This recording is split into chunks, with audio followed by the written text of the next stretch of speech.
Welcome to our Twitch live stream for our Edge Kickoff 2024. I'm your host, Aaron, and I'll be with Team Guild Noctua discussing their game Eternal Machination? Machination. It's perfect. That's awesome. So while you dive in, you're welcome to start at any point. Would you love to just give me a little intro about your project? Yeah, so we're Eternal Machination, or we're Guild Noctua, and so this is our game, Eternal Machination. So basically, it's made for our capstone game for the BSMS program, or just the MS GED program here at RIT. It's a 3D, third-person, dark fantasy action-adventure game where you play as Seethe, a cosmic being, as you must, progress throughout the world and free your captors. So if you actually want a little bit more on the actual story in itself, I can actually start with the game. You can learn a little bit about the lore in the game. Yeah. So sweet. But also, our monitor just disappeared. Oh no. The projector, but it should still work on the screen. A mild little hiccup. So the audio's still working, but feel free to learn a little bit about our game. If you recognize that voice from somewhere, you're correct. Yeah. Oh, we're gonna quit picking the game. Where are the volumes?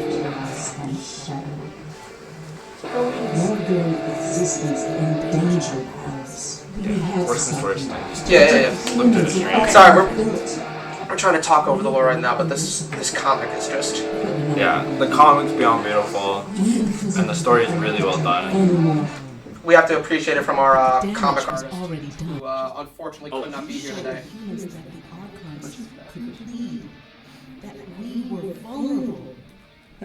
Did the stream just break? Incredible. Why did this Oh, is the screen broken? Fun fact, this is my background on my computer. It's pretty sick. Let's just keep talking over it, and then we can come back to the comic if we need to. Yeah, absolutely. That's a good point. So go ahead, Dad. You want to talk about? let me just do this. Oh, did you cut it? Also, we gotta find a time to get Seethe in the shot. We will. Don't worry. Yeah, don't worry about it.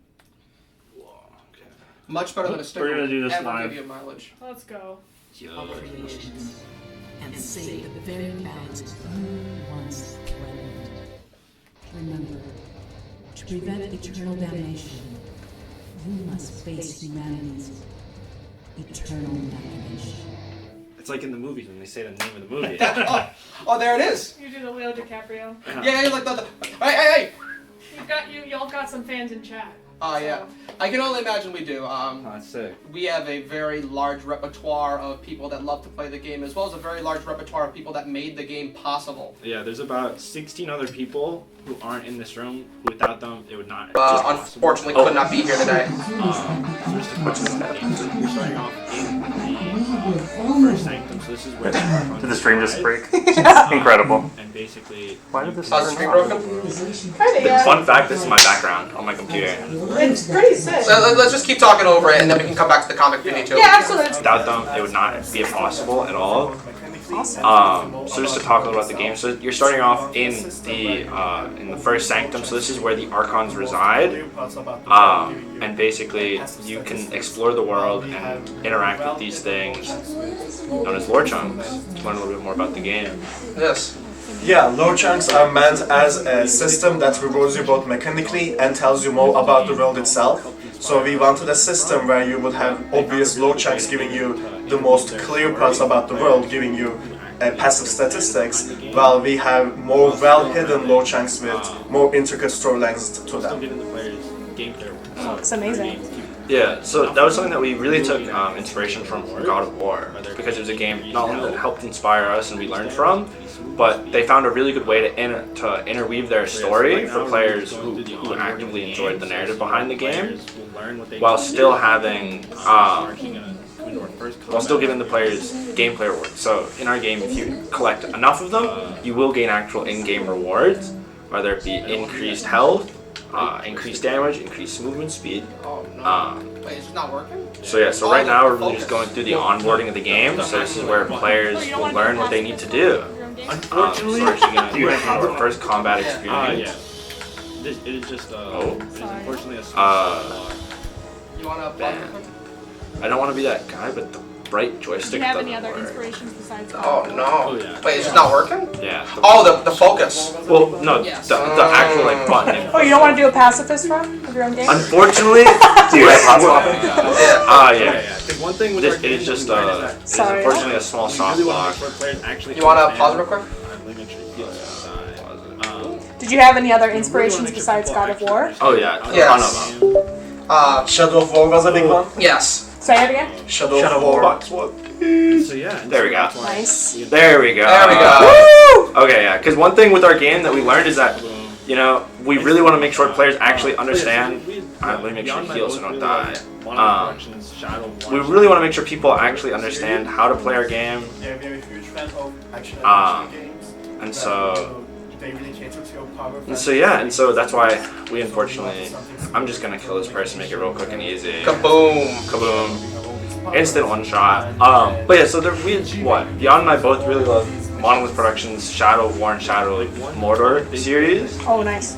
Yeah, we're a huge fan of action adventure games where they really cater to your power fantasy slaying these enemies. So we wanted something similar with Eternal Machination, where you are this being of pure shadow, you have all these powers, and in a PG way you get to use them all on these machines. Yeah, like one big thing that if you play Shadow of War you'll notice is this move where you're able to target. So this first, I got really with the players. Yeah, that was our main inspiration. And get them in first. Once we can activate it. Before we move to the actual level, we'll be able to actually fight. There we go. boss. So that's a really common moveset from their game, which is a long distance and practice. movement traversal where you're able to actually move to enemies really quickly. Yeah. And so this first level is really just to onboard the players into the different enemies and get them immersed in the story. Yeah. Before we move to the actual level, you'll be able to actually fight our boss. I want to take you to the combat arena where players are able to test their skill set and practice. That's another big common theme in this game. Totally. In games like this, where you can actually go and learn. So it looks quite different, but that's just because you're only here. We don't want to distract you with the beauty of the world. We just want to give you a chance to be able to practice your movement. Little shrines-ish. Yeah. Like Tears of the Kingdom. Initially, this was just a development area. This was just a little. Originally, it was just like a little square. There was no walls. There was just nothing to it. It was just a white area where we could just place down our enemies and experiment these little interactions. Like, what happens when there's a bunch of those little drill enemies that come at you at once? How do they interact with each other? And eventually, as we kept playing here, it became a common interest to people. Like, hey, why don't we just have an area where we can just beat the crud out of people? And we are definitely spoiling what the boss looks like. Oops, but it just became a way that we could just showcase the game as a whole as kind of an extras menu. Yeah, and so one other thing that we found was really helpful was having this kind of animation alley, because animations are quite important, especially in combat games like this. And so we really wanted to be able to get a good look and allow people to get a really good look at them before they became actively into development and see them in an isolated environment. We do need to shout out our animators though. Shout out to Joe, Kwame, Fabian, Kelly, and Pavel, and Alfredo, who recently joined in. But this we knew from the very beginning that if we didn't have a really solid animation core, that we were going to be eating crow. So it significantly helps the fact that we have a great animation team. Yeah, it looks fantastic. Yeah. So now we're in the Eldritch Marsh. So this is where you'd have gone had we gone straight into it after the first level, and so Awesome. this is considered basically the second and final level as of right now. That leads into my next one of my questions is what's next for this project? So it's a great question. We talked about it in great length. We ideally want to ship to Steam, get a demo out there. But from there, it's going to be a little difficult, just because we are all kind of going in our own direction. With some people returning to their home countries, but also we really just want to make sure that we don't want to go into it half-baked. We want to make sure that if we're going to ship it, we're going to ship it right. So yeah. What's your favorite part about this, or something that you're most proud of as of yet? For me, it's the actual, because outside of my work in production, I'm the one who did the player controller. So for me, when we had someone come into the capstone lab, who I forget his Dennis Dialk. Yeah, he's really big in player controllers. And when he was like the big test, is for movement in figure 8. So basically, how easily can you right. do that without messing it up? And he said that, and he was like, "You guys actually did a really good job on it." That's a really cool metric. Yeah. It was something that we like never even intended to put in, but like Nope. it was the right idea. Yeah, it was something while I was making Yes, it, this I was noticed, actually 3D I printed noticed at that I the shed. could, but I never like It was- cognitively thought of it as like a little bit more? metric. Yeah. Good shot of them. I would say So the this is our character main design character. and the This is intro Seethe. cinematic has to be up there as well. I think You Jan put can some talk about great thought into Seethe's visuals and their character, as well as the entire story that brings all these places together. Did someone 3D print that? Yes, this was actually 3D printed at the shed. It was up a little bit more. This is a good shot. Good shot of them. So this is our main character. This is Seethe. I think Jan, you'd be better off talking about them. Oh yeah, so Seethe is this cosmic being that has arrived from a different planet, and because of that they are struggling with xenophobia, where every other character that's part of this game do not want them there. They have been actually imprisoned and have only just been released, as the intro suggested, to get their own freedom and defeat these machines. And it's the story where you are this creature that clearly stands out as being different from the rest of its environment, and you need to figure out what to do with that, basically. We were actually able to show our character. This was printed at the shed. We had a bunch of options to basically say like how do we want to advertise our game, and we thought like maybe stickers, but then we realized stickers, nah, it'd be like one-dimensional. Having this as an actual 3D figure, we took this to GDC. Actually getting this to GDC was a giant pain, but we were actually able to show our character off to a bunch of different industry professionals. Yeah, you want to talk a little bit more about that? Sure, so I did get some opinions on Seethe when it comes to people from Larian Studios and CD Projekt Red. You got the guy from Larian Studios. Yeah, the founder, actually, Mr. Smith. Hey. And I they know a all, thing or two. Yeah. they overall liked how like it just attracts your eye immediately. It doesn't have a very subtle look to it. The vibrancy of the colors, the sharpness of it, the shadow hair, they have all been considered main points of the character's visuals to just get you invested in it. And we want to double down on that once again with our lore, where why this character is here and where is this place. We want to get our fan base invested on the world as a whole. Yeah.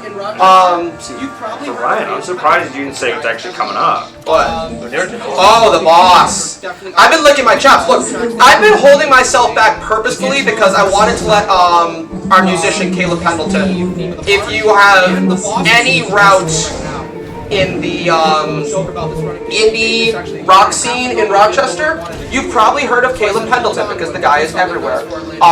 He plays in so many bands, and we're definitely honored that he made all the tracks that you hear in the game, including the intro, the first level, the second level, the theme of the marsh, and the boss's theme, which you actually hear right now.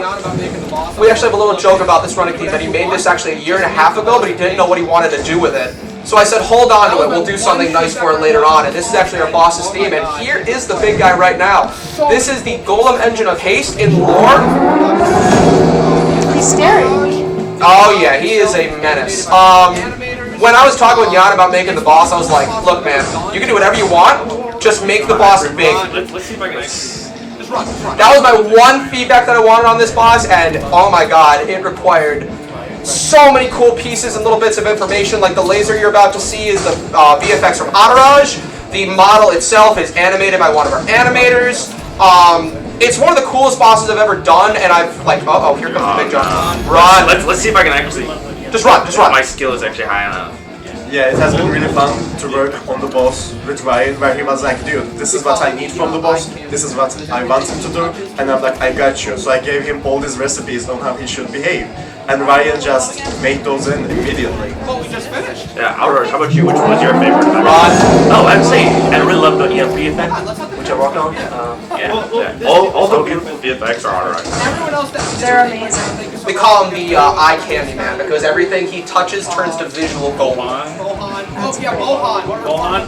Alright, y'all, we're probably gonna have to bring in the next stream just for time purposes. Well, we just finished. Perfect timing. Look at you. See, y'all know your game perfectly. Oh, we Wait do. for the credits. Hold on, let's let the credits come up. Yeah. Well, this kid.